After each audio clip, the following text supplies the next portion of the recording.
कुछ चीजें दलगत राजनीति से ऊपर होती हैं और महिलाओं का सशक्तिकरण और भागीदारी मुझे लगा था उसमें से एक है।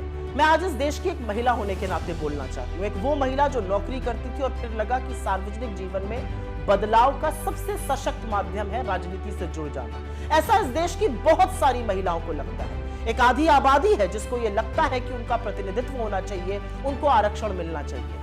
तो जब मोदी सरकार ने विमेंस रिजर्वेशन बिल की, महिला आरक्षण की बात की, तो हम प्रफुल्लित हो उठे। हमें लगा चलो जो काम हमने शुरू किया था, जिसकी ओरिजिनल शिल्पकार यूपीए की सरकार श्रीमती सोनिया गांधी थी, हमने राज्यसभा में बिल पारित कराया था, अब वो क्रियान्वित होगा। लेकिन अब पता चला कि मोदी जी की नीति और नियत दोनों में खोट है। आज भी महिला आरक्षण पर किंतु परंतु अपितु से पूरा बिल भरा पड़ा है।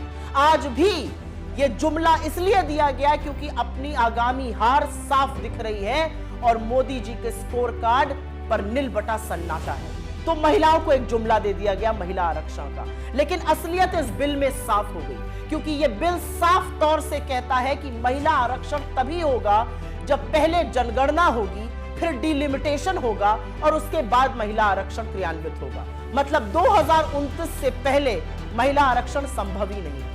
जिन लोगों को लग रहा था कि 2024 में 10 साल सत्ता चलाने के बाद मोदी जी एक काम तो अच्छा कर जाएंगे, उनको भी ठग लिया मोदी जी। आज इस देश की महिलाएं अपने आप को ठगा महसूस कर रही हैं, क्योंकि डिलिमिटेशन, जनगणना होते होते 2029 तक ही यह संभव हो पाएगा।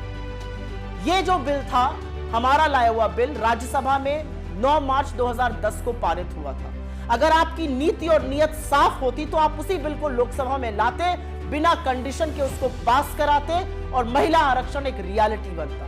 लेकिन असलियत यह है कि आपने महिला आरक्षण के नाम पर भी देश की आधी आबादी को एक जुमला थमा दिया। बहुत कुछ कहने से ज्यादा एक ही चीज कहना चाहती हूं आज। अगर आपकी नीति साफ है तो आपको फिर से जाकर वही काम करना चाहिए जो हमने किया था।